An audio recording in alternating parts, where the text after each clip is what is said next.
Alright chat, we got a different video today, okay? We have, well, it's not different. I'm still going to be showing builds and talking about a frame, but we're back to the simulacrum. We are simulacrum warriors today because I am doing a Zephyr deep dive. Whoa. I even bought another loadout slot just for this video, guys. Look, we're on E.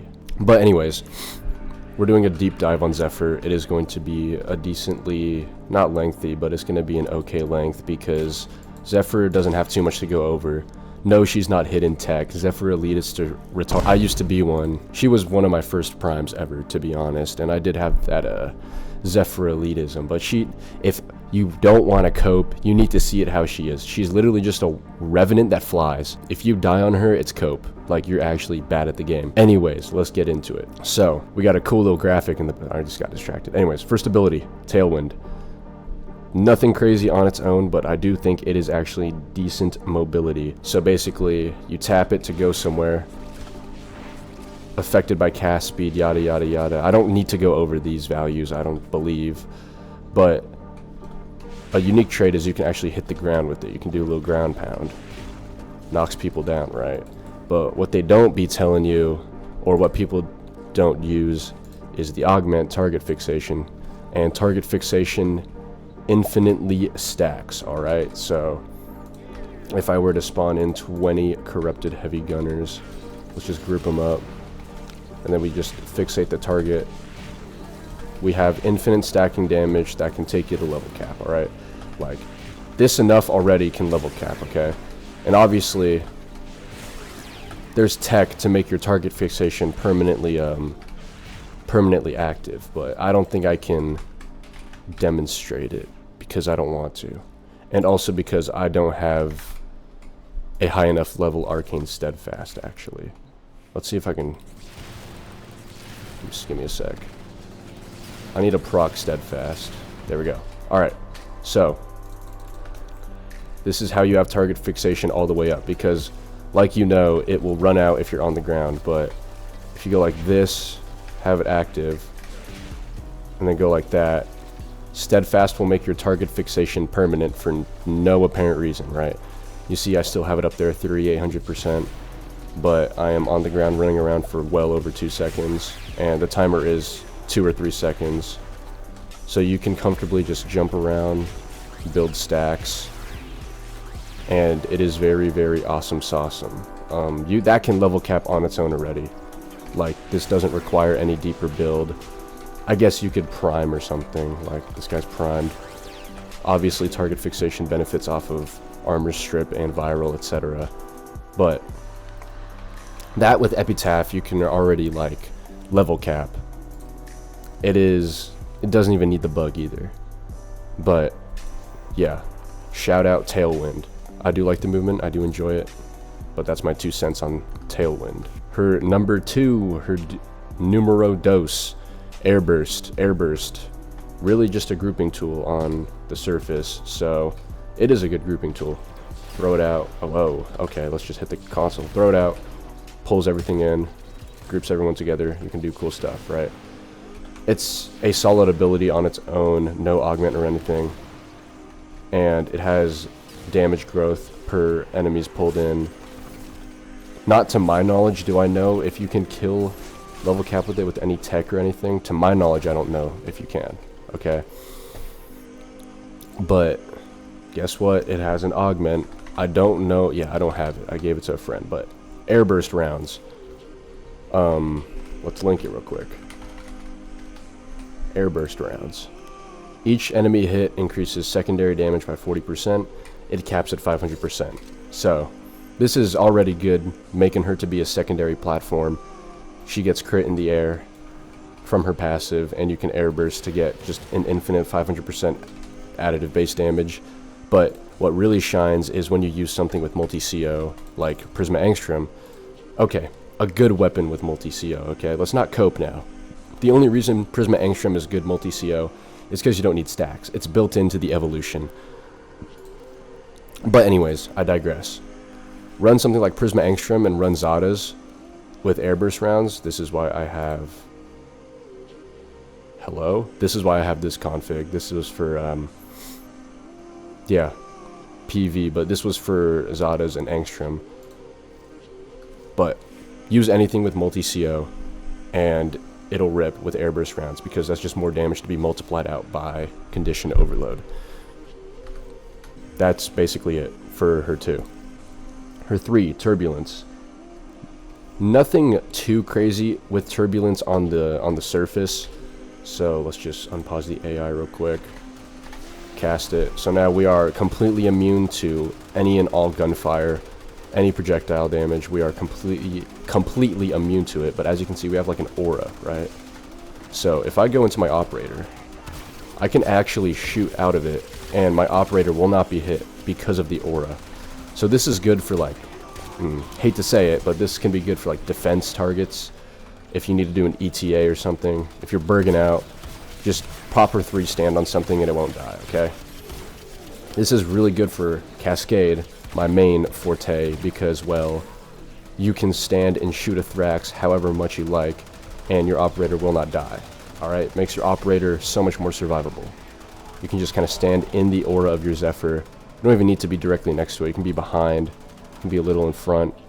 It does not matter, as long as you're within the little turbulence of her. And I don't think there's an, what do you call it? I don't think there's an augment for it. You kind of just press 3. It is your survivability. You're still prone to melee attacks. So if we get like a butcher up into jaw, get a butcher. As you can see, oh, he missed. Okay, he's okay. Have you hit me? Yeah, he can still hit me, basically. Clashing arms like I'm playing Minecraft, but he can still hit me. Alright, her 4. The the only ability that people care about, bruh.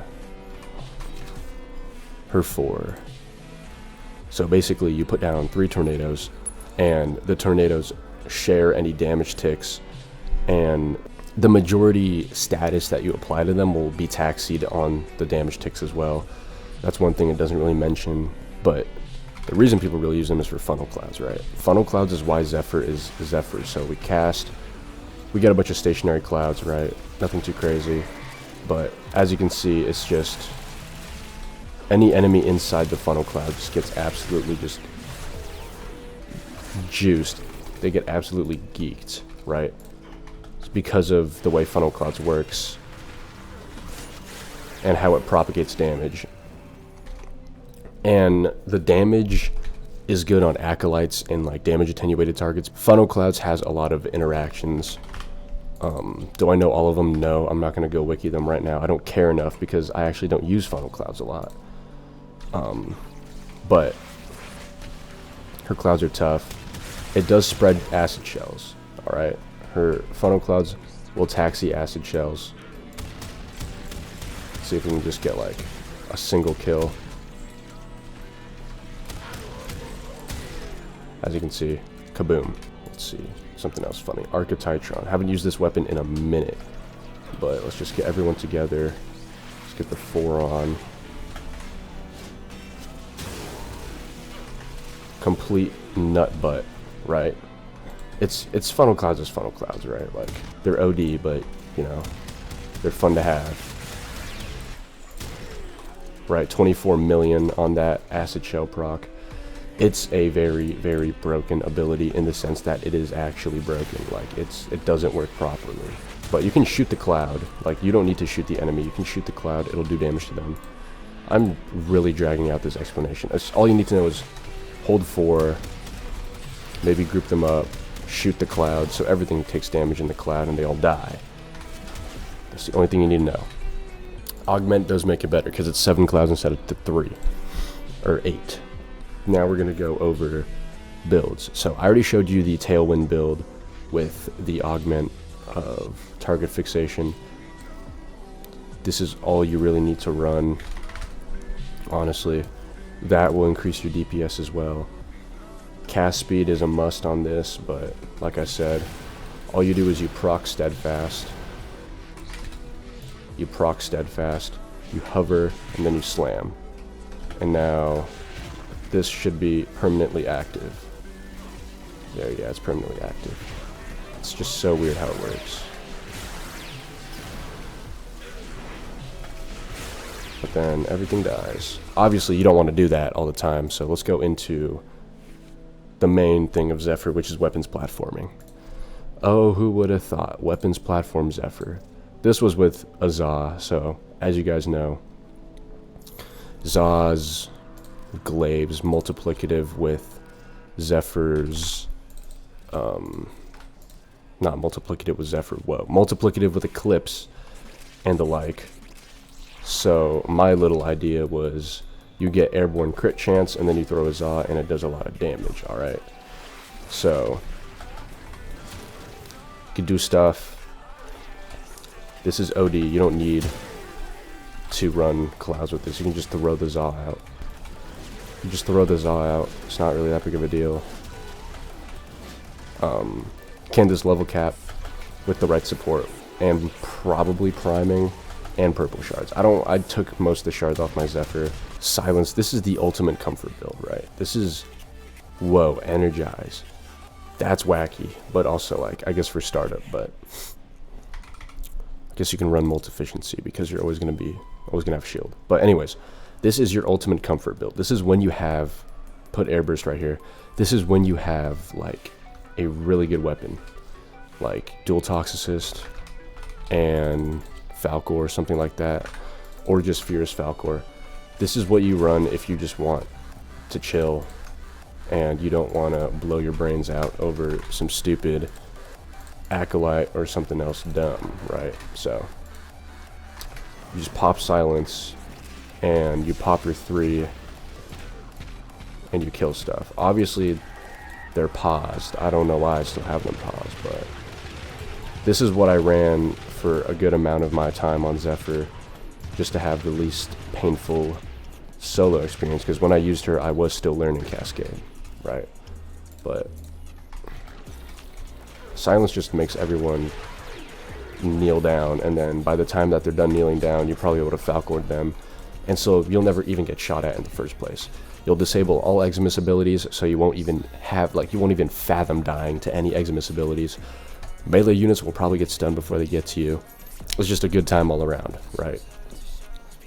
And you have infinite energy because you're not going to be casting a lot. You have almost 300% duration. You can hit 300% with red shards. It's very, very chill.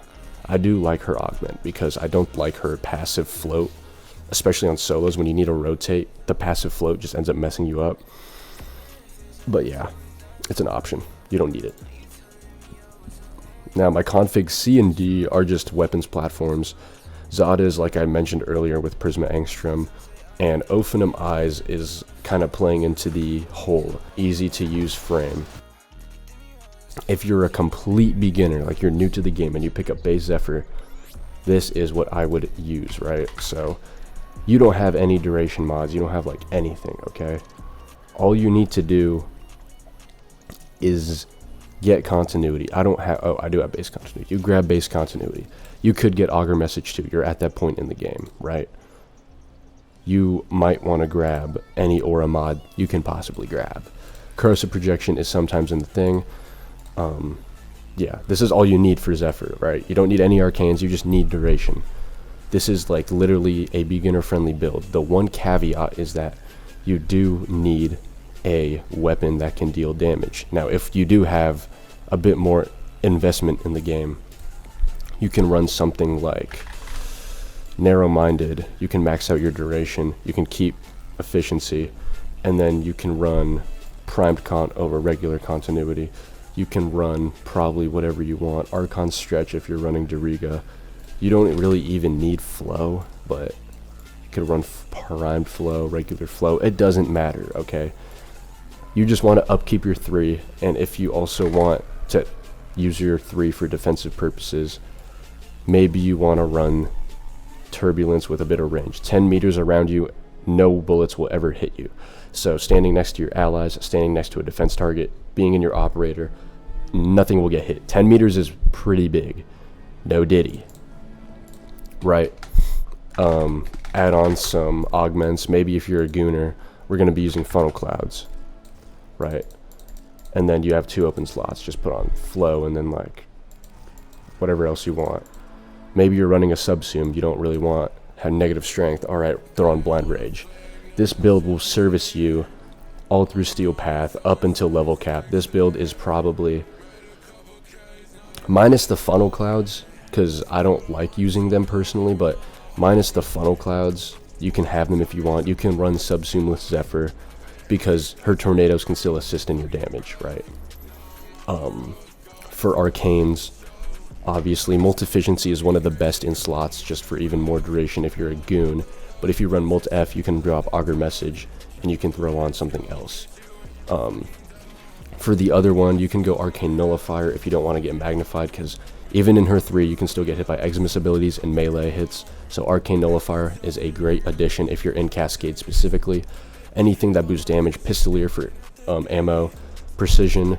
You could do augmented if you're running a subsume that really wants more strength. You can run hot shot depending on the subsume. You can run fury if you're meleeing.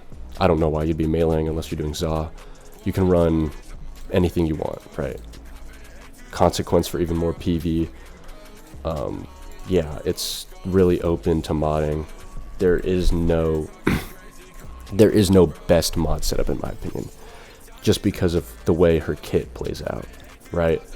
But that's my take on Zephyr. The take is objectively true. She's pretty brain dead. You just press 3, you build for duration, you subsume something to buff weapons, and you're gonna have a breeze. And she is pretty fun, right? Funnel Clouds does a lot of taxiing, does a lot of weird stuff. You can go research that. I'm not going to go over every single interaction ever. Some of the interactions you might need another person. Some of the interactions are just redundant, but this is the lowdown. This is all the info you need on Zephyr. All the build examples you could ever need. This is the only Zephyr guide I believe you need, right? Subscribe, join the Discord.